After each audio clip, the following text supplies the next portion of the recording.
Let's detail everything about the elections in Brazil, between Lula and Bolsonaro. On October 30, 2022, the second round of the Brazilian elections was held. Lula and Bolsonaro, according to some polls, were technically tied, while in others candidate Lula had a large advantage. The candidate is current president, Jair Messias Bolsonaro has always been against the numbers in these polls, alleging favoring candidate Lula from the PT party with a high percentage shown in these polls. Because most of them had already been wrong in the first round by almost 14 percentage points favoring candidato Lula. On September 7, 2022, where Brazil celebrated its 200 years of independence, millions of supporters of the current president took to the streets to protest against the Supreme Court of the country STF. The event was marked by the high number of protesters in the Brazilian capital Brasilia and in other cities, such as Rio de Janeiro, São Paulo and Salvador. This raised a great deal of doubt about the supposed popularity of the leftist candidate, Luiz Inácio Lula da Silva. In the rallies of both candidates, the difference in the number of supporters was noticed by the population, since Bolsonaro managed to gather thousands of people in his rallies and motorcycle rides through Brazilian cities.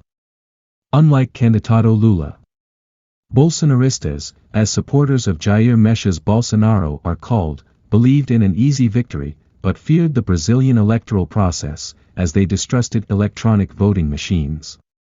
Protesters asked for more security in the electoral process and the auditable vote. But the Federal Supreme Court rejected the request.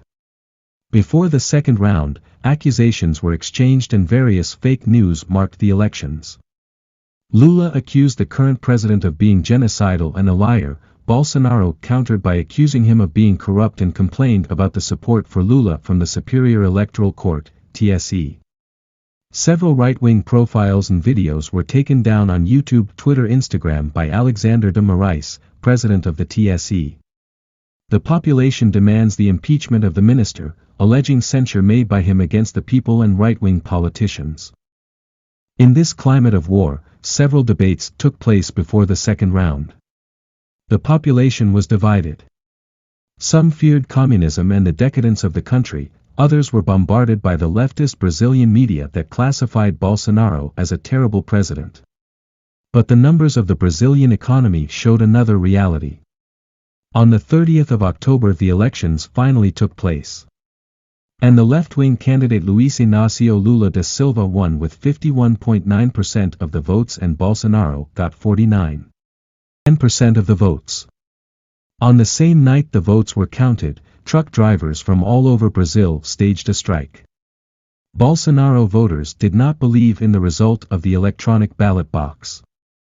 And the country entered into a great movement of protests against the elections. The people gathered in front of the barracks asking for an intervention by the armed forces of Brazil. Thousands of people shouting SOS Armed Forces.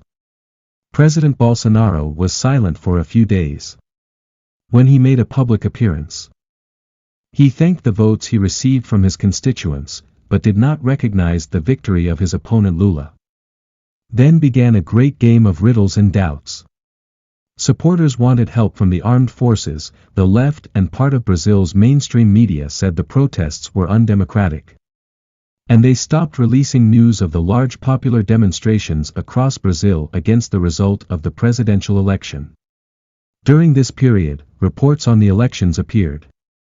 And they all pointed to the possibility of vulnerabilities in electronic voting machines. But the TSE chaired by Minister Alexander de Moraes refused any request for an investigation into the electronic voting machines. The Brazilian armed forces also made a report, according to Brazil's defense ministry. It is not possible to guarantee that the programs that were executed in the electronic voting machines are free of malicious insertions that alter their operation.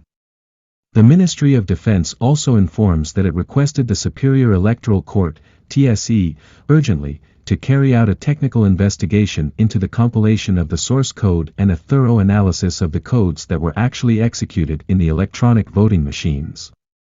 Alexander de Moraes did not allow this investigation, much less hand over the source code of the electronic ballot boxes. With this simple investigation, I would put an end to this doubt about the result of the 2022 elections in Brazil. To further heat up this war, the PL party of President Jair Messias Bolsonaro also carried out a private audit.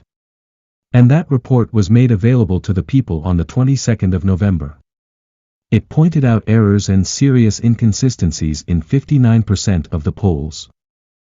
The report also pointed out that candidate Luiz Inácio Lula da Silva wins in ballot box models smaller than 2020.